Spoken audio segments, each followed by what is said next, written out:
Homeowners associations, HOAs, were meant to protect property values and maintain neighborhood harmony, but in the hands of someone like Karen Whitmore, they became something far worse, a weaponized bureaucracy that suffocated individual freedoms. The HOA in Maple Ridge wasn't just a governing body, it was an empire, and Karen sat at its throne, wielding power not through brute force but through an intricate web of legal loopholes, fines, and obscure regulations. Every aspect of a homeowner's life, from the height of their grass to the color of their front door, was dictated by the ever-growing rulebook. Those who resisted found themselves buried under violations, lawsuits, and financial penalties that seemed designed to break their spirit. For years, no one dared to challenge her authority. After all, how could a single person stand against a system built on endless paperwork and procedural nightmares?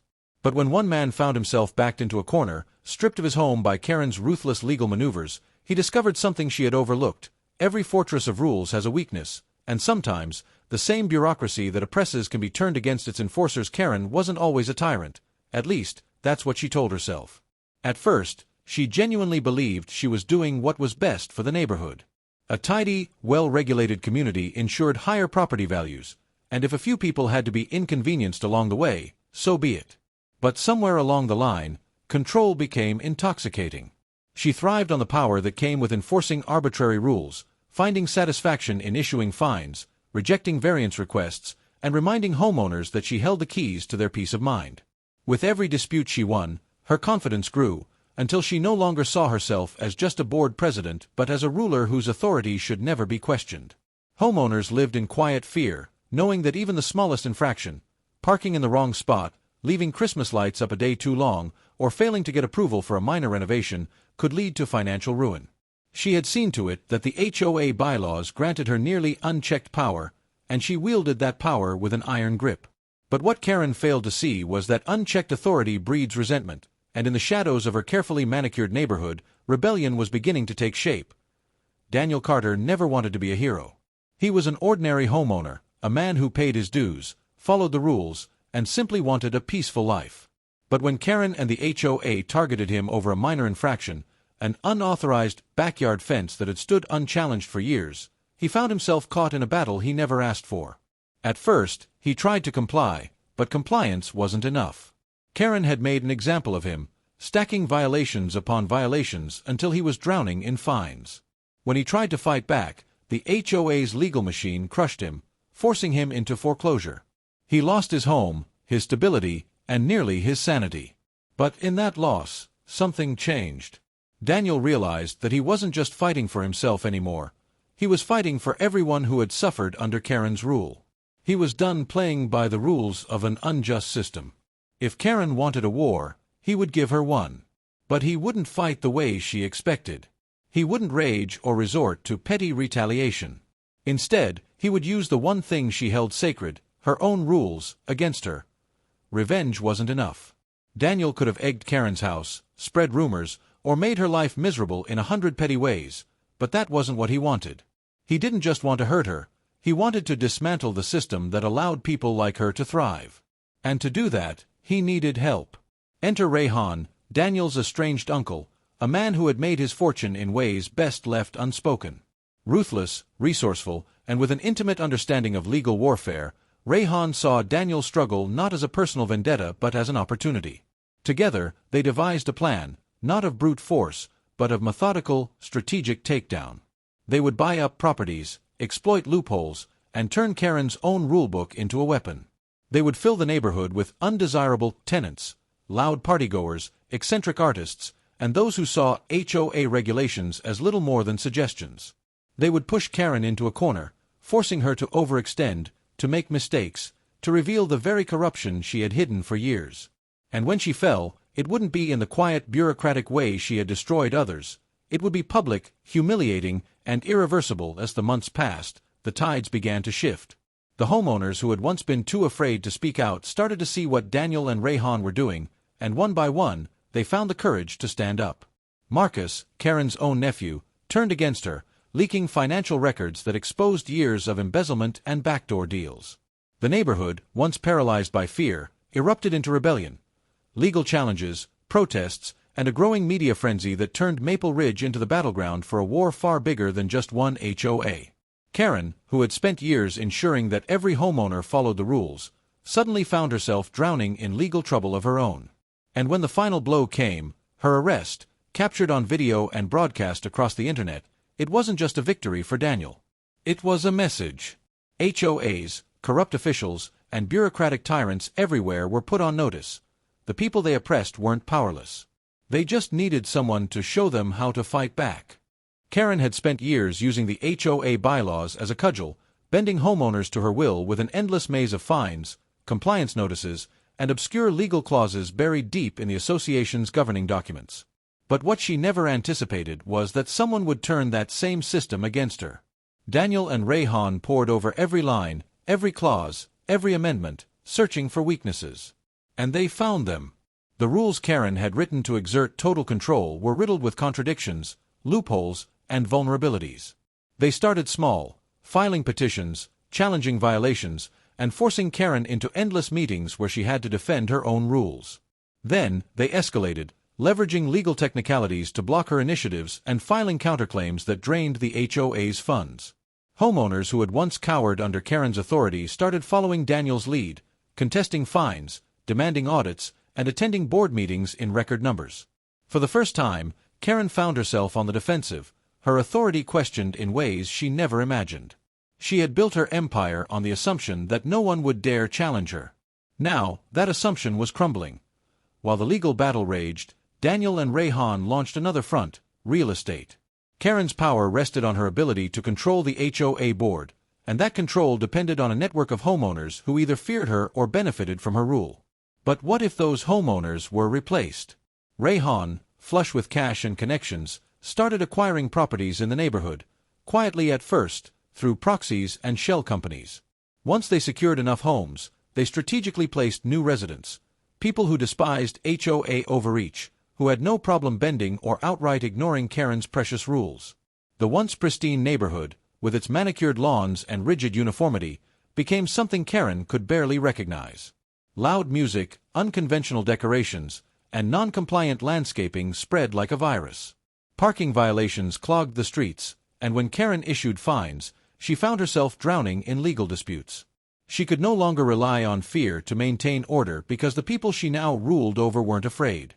They were soldiers in a war she didn't realize she had started. Karen thrived on control, on order, compliance, and the unwavering belief that she was untouchable. So Daniel and Rayhan set out to strip that control away, not just through legal and financial attacks, but through sheer, calculated chaos. They flooded the HOA with requests, complaints, and disputes, overwhelming the system until it could no longer function. Contractors submitted endless proposals for modifications, homeowners filed grievances for petty infractions, and renters, carefully placed by Rayhan, tested the boundaries of every rule. A group of neighbors began hosting spontaneous barbecues in their front yards, directly defying the HOA's ban on unsanctioned gatherings. Someone, no one could prove it was Daniel, erected a massive inflatable Santa Claus in July, triggering a rule enforcement spiral that spiraled out of control. Every time Karen pushed back, she found herself tangled in more bureaucracy, more legal red tape, more public backlash. The power she had once wielded so effortlessly had become a burden, a monster she could no longer tame. And in the midst of it all, the once unquestioned queen of Maple Ridge was beginning to unravel. Karen had always operated in the shadows of legality, carefully towing the line between ruthless enforcement and outright corruption. But as her desperation grew, so did her mistakes. When she falsified HOA financial records to cover for the mounting legal fees, she never expected anyone to catch her. But Marcus did. Her own nephew, tired of being her reluctant accomplice, leaked the documents to the community and to the press. The revelation ignited a firestorm. Homeowners who had long suspected Karen of financial misconduct now had proof. Local reporters swarmed the neighborhood, and soon, the story spread beyond Maple Ridge, turning into a national scandal about power-hungry HOA presidents run amok. The final blow came when law enforcement got involved. Karen was arrested in broad daylight, handcuffed on her own perfectly maintained lawn as her neighbors watched. Someone, again, no one could prove it was Daniel, recorded the entire event. The video, titled HOA Tyrant Gets What She Deserves, went viral overnight. Millions of people watched as the woman who had terrorized her community for years was taken away, her face frozen in shock and humiliation. She had spent her life ensuring every house, every yard, every detail of the neighborhood met her impossible standards. Now, her own image was splashed across the internet, a permanent stain she could never erase. Karen's downfall wasn't just a legal victory, it was a cultural moment. The community, once suffocated by her iron rule, embraced their newfound freedom with unrestrained enthusiasm. And in the ultimate act of poetic justice, Daniel and Rayhan made one final move. They bought Karen's house. The very home from which she had ruled over Maple Ridge, the house she had used as a symbol of her power, was now in their hands. But they didn't just buy it. They turned it into a joke. Renamed Karen's Corner, the house was listed as a short-term rental, its description dripping with satire. Stay in the former home of the most infamous HOA president in America. Enjoy unrestricted parking, holiday decorations year-round, and a backyard barbecue pit that would have driven Karen insane. The listing went viral, attracting tourists, influencers, and people who simply wanted to revel in the irony of it all. What had once been a house of fear was now a monument to resistance, a place where people came to celebrate the downfall of a bureaucratic tyrant. And as Daniel walked through the neighborhood one last time, watching families reclaim their joy, he knew the battle had been worth it. Karen was gone. The system had changed. And Maple Ridge, at long last, was free. Karen's house had always been an extension of her power. Her front door, an imposing mahogany slab with an ornate brass handle, had become a symbol of the control she wielded over the neighborhood. It was the door that homeowners dreaded standing before, summoned for rule violations or forced to plead for leniency. But after her arrest, the door took on a new meaning. The house sat vacant for weeks, its windows dark, its gardens untended. The locked door, once a representation of Karen's dominion, now symbolized her exile. When Daniel and Rayhan finally took possession of the house, they made an event of its opening. Neighbors gathered as the lock was drilled out, the door swung wide, and the stale air of Karen's reign was replaced with fresh hope. Inside, they found files upon files of HOA citations, letters of complaint, and unprocessed requests that had been ignored for years. Daniel burned them in a celebratory bonfire that night. The door, once a barrier between Karen and the people she ruled, now stood open as an invitation to freedom, to change, to a new era in Maple Ridge. For years, Karen had relished the power of foreclosure. She had forced families from their homes over unpaid HOA dues, watching impassively as their properties were sold to the highest bidder. Now, she was on the other side of the equation. With her finances in ruins and the legal fees piling up, Karen had no way to reclaim her house. It was auctioned off just like the homes she had seized from others, and the irony wasn't lost on anyone. Daniel and Rayhan made sure they were present at the auction, standing in the crowd as the bidding began. The final sale price was a fraction of what Karen had once boasted her home was worth, a reflection of the damage she had done to the neighborhood's reputation. When Daniel won the bid, securing the house for less than she had fined him in the past, the poetic justice was undeniable. Karen, who had weaponized bureaucracy against others, had been crushed by it in the end. She had built her empire on rules, fines, and legal loopholes, never imagining that one day, those same forces would strip her of everything. One of Karen's most infamous rules had been the ban on front-yard barbecues. She claimed it was about maintaining a uniform aesthetic, but everyone knew the truth. She despised the gatherings, the laughter, the sense of community they fostered. Barbecues represented everything she couldn't control. So, when she was gone, the neighborhood decided to celebrate in the most fitting way possible. On the first weekend after her house was officially out of her hands, dozens of grills were fired up across Maple Ridge. Families gathered in their front yards, smoke curling into the sky as laughter and music filled the air. It wasn't just a celebration, it was a statement. They weren't just defying an old rule, they were reclaiming their right to live freely. Daniel stood among them, a plate of ribs in hand, watching as the street transformed into something it hadn't been in years, a community. The oppressive silence that had once blanketed the neighborhood was gone, replaced by the sounds of conversation, children playing, and neighbors reconnecting. The barbecue, something so simple yet so powerful, became the final nail in the coffin of Karen's reigns. Daniel's battle against Karen had started as personal revenge, but by the time it ended, it had become something much bigger. His experience had resonated with people beyond Maple Ridge, and the viral video of Karen's arrest had sparked a wave of interest in HOA abuse across the country. People reached out with their own horror stories, neighbors who had been fined into financial ruin, families who had lost their homes over petty violations, communities ruled by power-hungry board members. Realizing the momentum, Daniel launched a YouTube channel, HOA Horror Stories, dedicated to exposing corrupt HOAs and helping homeowners fight back. He interviewed victims, dissected HOA bylaws, and even brought in legal experts to break down how people could defend themselves. His channel exploded in popularity, turning him into an unlikely figurehead in the movement against HOA tyranny. What had started as a fight for his own home had become a crusade for others. He had set out to take down one tyrant, but now he was helping take down many. Karen had ruled with fear, but Daniel? He led with knowledge. And knowledge, as he had learned, was the ultimate weapon.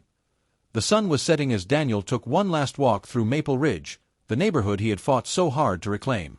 The transformation was undeniable. Gardens once dictated by rigid rules now bloomed with personality.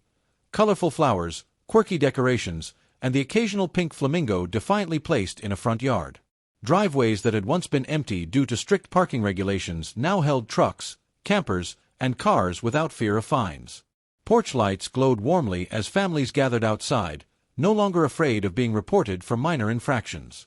The fear that had once hung over the neighborhood was gone, replaced with something better, life. As he reached the end of the street, he turned back one last time, taking in the sight of a community that had broken free. It wasn't just about Karen. It had never been just about her.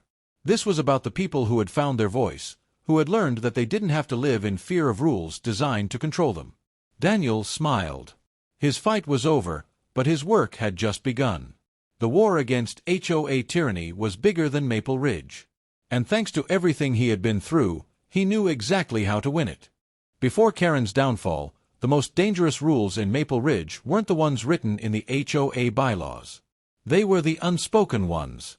Rules that homeowners followed not because they had to, but because they were afraid of what would happen if they didn't. Fear had been Karen's greatest weapon. Fear of fines, of public humiliation, of losing one's home. No one had dared plant a tree without permission, hang decorations that weren't pre-approved, or paint their front door a color outside the HOA's strict palette. It wasn't just about regulations. It was about submission. Even when people technically could challenge her, they didn't, because the process was exhausting, expensive, and designed to make them lose. That was how Karen had ruled, by making resistance seem impossible.